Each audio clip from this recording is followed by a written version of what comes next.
Salut à toi, Jean-Guy de la méthode Georges. Écoute, on est toujours face aux Pyrénées, avec le soleil, c'est magnifique. Et donc, tu as peut-être vu dans la vidéo précédente, on commençait à parler des principes incontournables, je dis bien incontournables, de la loi d'attraction. Alors, je te les ai cités de façon générale, je te rappelle, demander, passer à l'action, payer le prix. Aujourd'hui, j'aimerais me focaliser avec toi sur demander. Alors, demander, c'est relativement facile. Ça demande parfois un petit peu de passer outre sa fierté ou sa timidité. Parce que demander, oser faire le pas, pourquoi pas? Mais si tu veux un résultat, si tu n'oses pas, tu n'obtiendras pas le résultat. Ça paraît une évidence.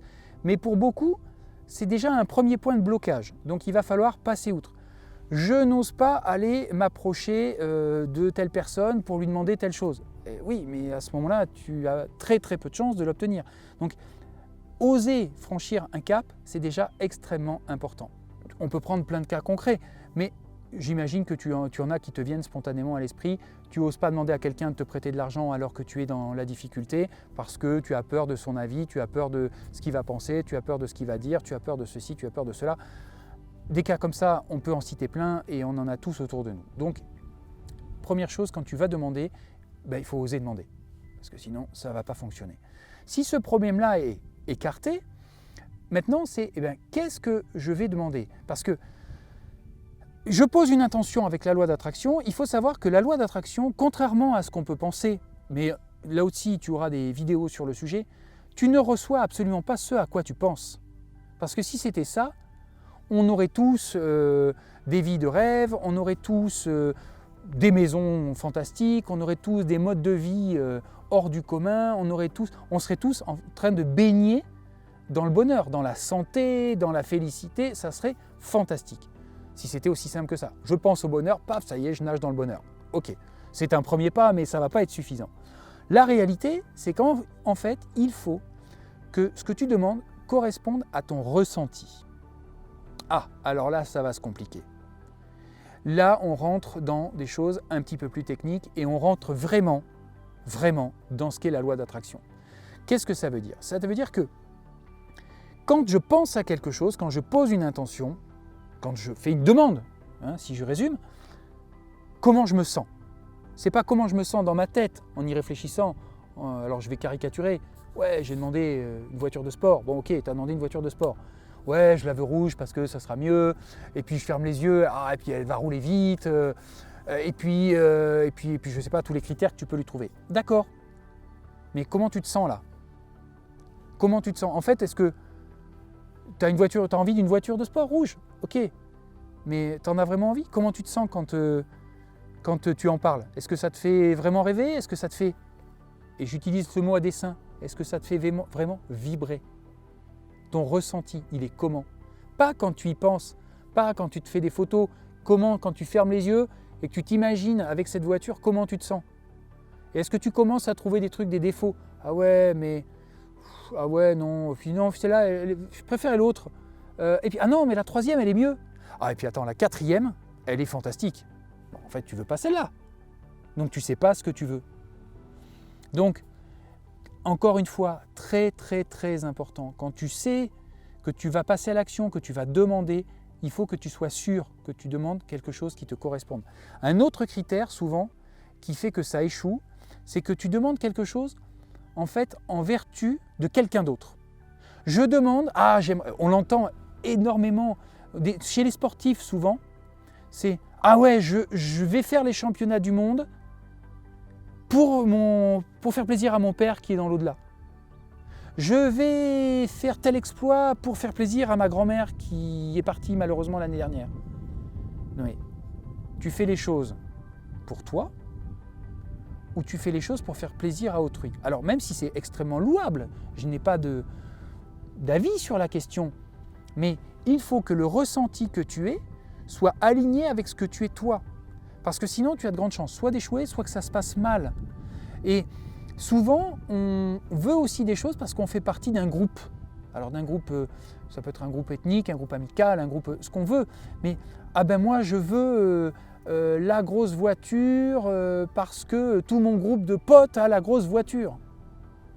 Mais toi, tu as envie de la grosse voiture? Ah non, non, moi j'ai envie d'un vélo parce que moi, en fait, je préfère la nature. Bah alors, tu n'auras jamais la grosse voiture. Et c'est pas grave, mais tu n'auras pas la grosse voiture. Donc, quand on parle de demander, il est fondamental de se caler, encore une fois, j'insiste, et tout au long des vidéos, quand tu vas nous rejoindre sur les formations de la méthode Georges, que ce soit chez toi ou en présentiel, je vais te harceler, presque te bassiner, pour utiliser un mot un peu vulgaire, avec le mot ressenti. Parce que c'est la clé. Et cette clé, c'est véritablement, si je pense de façon instantanée, sans réfléchir à quelque chose, comment je me sens. Alors tu verras, c'est un petit outil qu'on a créé avec la méthode Georges il y a maintenant 2 ou 3 ans, qu'on appelle la balance du ressenti. Et en fait, tu imagines une balance à l'ancienne, tu sais, 2 plateaux avec une espèce de baguette au milieu. Et puis si tu penches d'un côté, ben, la baguette te suit, et si tu penches de l'autre, la baguette te suit de l'autre côté. Bon, jusque-là, on n'a pas inventé l'eau chaude. Et en fait, la balance du ressenti, c'est quand je pose de façon imaginaire mon intention de façon instantanée sur cette balance, de quel côté elle penche. Elle penche pas, ben ça n'a pas vraiment d'importance pour moi. C'est-à-dire que ça me fait, j'exagère, ni chaud ni froid. Entre guillemets, pardon de l'expression, je m'en fous, c'est neutre. Tu préfères un sandwich au jambon ou tu préfères un sandwich au saucisson? Ok, c'est indifférent pour toi. Donc ta balance du ressenti ne bouge pas. Maintenant, tu préfères aller te baigner dans de l'eau à 0 degré ou tu préfères aller te baigner dans de l'eau à 30 degrés aux Bahamas? Il y a de grandes chances que le clivage soit tel que ta balance, elle va pencher d'un côté ou de l'autre. De façon instantanée. Ton ressenti va dire « Ouf, pas l'eau froide, ouf, pas l'eau chaude ». Mais instantané. Et c'est celui-là qu'il faut retenir. C'est avant même d'y réfléchir, comment je me sens. Si ta balance penche d'un côté ou de l'autre, déjà, tu sais si tu poses ta intention dans la bonne direction ou pas. Si tu es du mauvais côté de la balance du ressenti, et encore une fois, tu auras une vidéo consacrée à ça, si tu es du mauvais côté, tu n'es pas dans la bonne intention. Et encore une fois, ce n'est pas négatif de ne pas être dans la bonne intention, c'est que tu n'es simplement pas sur le bon chemin pour toi. Tu n'as pas envie de ça. Tu n'as pas envie d'une moto, tu as envie d'un vélo. Et alors? C'est pas mieux l'un que l'autre. C'est que tu n'es pas sur la moto, tu es sur le vélo, ou inversement. C'est ça.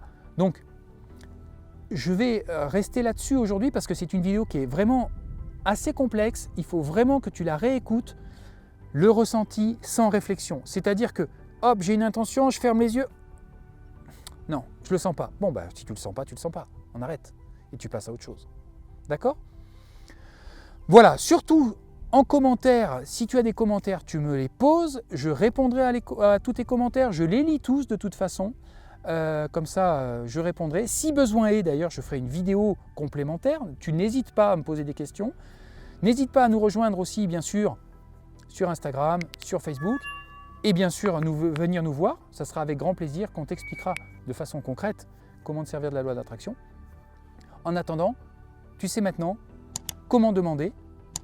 Je te rappelle les 2 grands principes. 1, oser demander. Et 2, je me sers de mon ressenti. De quel côté je balance. Ça me donne déjà une piste pour savoir si mon intention est la bonne ou pas. Je te souhaite une excellente journée, une excellente soirée selon le moment à laquelle tu regardes cette vidéo et je te dis à très bientôt. Salut à toi!